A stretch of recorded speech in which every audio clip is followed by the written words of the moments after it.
ప్రభువైన యేసుక్రీస్తునామమున మీ అందరికీ నా శుభవందనాలండి. ఈరోజు దేవుని వాగ్దానము ద్వితీయోపదేశకాండం 31వ అధ్యాయము 8వ వచనము.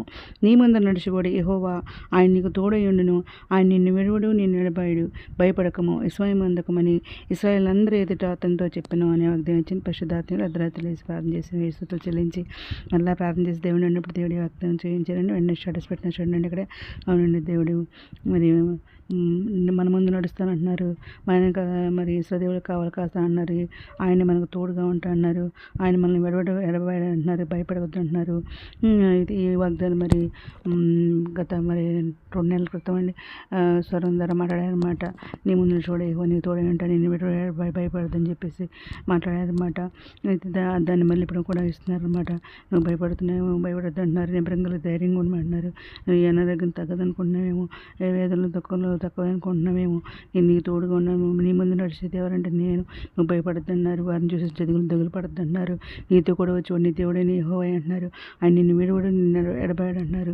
దేవుడు నేను విడిచిపెట్టాడేమో అనుకుంటున్నామేమో, దేవుడు నేను విడిచిపెట్టాడు, ఎప్పుడు కూడా నీకు ముందుగా ఆయన ఉంటారంటున్నారు. ధైర్యం వహించమన్నారు, మీరు చెడుకే నీతో కూడా ఉంటానంటున్నారు అనమాట. గ్రహింపలేని గొప్ప కార్యాలను చేస్తానంటున్నారు అనమాట. నీ ఒకరు కనిపెట్టుకుని ఉండమంటున్నారు అనమాట. మనం 40 రోజులు ప్రార్థన చేశాం కదండి. నా రోజు 40 రోజులు ఖచ్చితంగా యోబు గ్రంథం 11వ అధ్యాయము 16వ వచనంలో నిత్యంగా నీ దుర్దశ నువ్వు మరిచితువు, దాటిపోయిన నీటిని జ్ఞాపం చేసుకున్నట్టు నువ్వు జ్ఞాపం చేసుకుంటావని బైబుల్ తీసి దేవుడు వాగ్దానం కింద అండర్లైన్ చేసి నాకు చూపించారండి. దర్శనం అనమాట అది. ఆ విధంగా మనం మన దుర్దశనంతా నువ్వు మరుస్తామని చెప్పేసి మనం మర్చిపోతాము. అనారోగ్యం అంతా నేను తీసివేస్తాను, నేను పొందిన నీకు స్వస్థతలు చేస్తాను అన్న ఆ వాక్యం మనం అర్థం చేసుకోవచ్చు అనమాట. నేను దుర్దశను మరుస్తామని చెప్పేసి చూపించారనమాట. బైబుల్ తీసి అండర్లైన్ చేసి దానికి గీతకి చూపించింది దేవుడు. మన దేవుడు నమ్మదగిన వాడు, వాగ్దానం నెరవేర్చే దేవుడు అనమాట. ఏ ఒక్కరు కనిపెట్టుకుని ధైర్యం తీసుకుని అభ్రమంగా ఉంచుకోమంటున్నారు. ఏవో తన ప్రజలకు బలం అనుగ్రహించే దేవుడు, ఏవో తన ప్రజలకు సమాధానం కలిగేసే దేవుడు మన దేవుడు అనమాట. అన్నదో ఒక చోటు ఆయనే అనమాట. శ్రమలో మనల్ని రక్షించే దేవుడు ఆయనే అనమాట. ఆయన మీద నమ్మిక ఉంచే కృప మనల్ని ఆలోచిస్తుంది అనమాట. మీ ఇబ్బందులు కాపుదలు అనేకాలు అనమాట. అన్నింటిలో దేవుడు మనల్ని విడిపించే దేవుడు మన దేవుడు అనమాట. మనం మొర్ర పెడితే ఆయన మనకు ఉత్తరం ఇచ్చే దేవుడు, మనం రక్షించే దేవుడు అనమాట. మనం మహింపరుస్తుంది అనమాట. ఆయన చేయడితే మనం తోడుగా ఉంటుంది, ఆయన బాబుబలం మనం బలపరుస్తుంది అనమాట. మనకి ఏ పని రాదన్నారు, ఏ దేవుడు కూడా సమీపించండి అంటున్నారు. మన పదాలకు ఏ రైతు వెళ్ళకుండా వారు తమ చేతులు ఎత్తి పట్టుకుంటా అన్నారు అనమాట. ఎందుకంటే మనం దేవుడిని ప్రేమిస్తున్నాం కాబట్టి మనల్ని తప్పిస్తానన్నారు, ఆపద నుండి అనారోగ్యం నుంచి తప్పిస్తానన్నారు. ఆయన నామం ఎరిగిన కాబట్టి మనల్ని కనపరుస్తానన్న దేవుడు. మనుషులు నమ్ముకుంటే ఏమని ఆశ్రయించడం లేదనమాట. రాజులు నమ్ముకుంటు కంటే ఏమని ఆశ్రయించడం అనమాట. ఆయన వాక్యం మన బతికిస్తుంది, మన బాధలు నెమ్మది కలిగిస్తుంది అనమాట.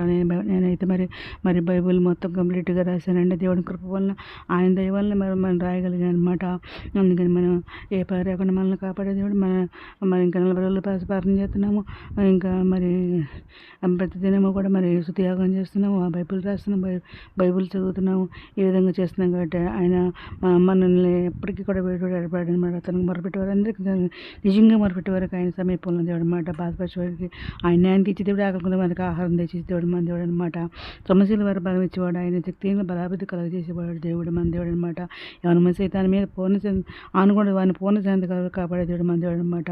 భయపడద్దని దేవుడు నన్ను దిగులు పడద్దు, నీ బలపడితే నీ సహాయం చేయమండి, నేను నీ ముందు చూడే నీ తోడుగా ఉంటాడు, నేను విడడు ఎడబడు నెబ్బరంగా ధైర్యం ఉండమని ఈ వాగ్దానం అందరి జీవితంలో నెరవేరాలని కోరుకుంటూ ఈరోజు మనం ప్రార్థన చేసుకుందాం. మోహన్నతుల సశక్తి మంత్ర ఘనమైన మనకి ఎలా స్తుతిస్తున్నాం తండ్రి. ఎంతమంది ప్రపంచం ప్రతి ఒక్క బిడ్డని పేరు న్యాయం చేసుకోండి. ఆయన ప్రతి ఒక్క బిడ్డ అవసరం తెచ్చండి, అక్కడ కోరికలు తెచ్చండి.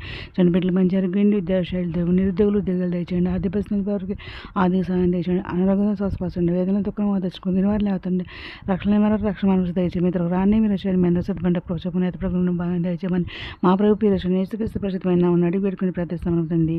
ఆమె ప్రభు సేవలో మీ సహోదరి. God bless you all.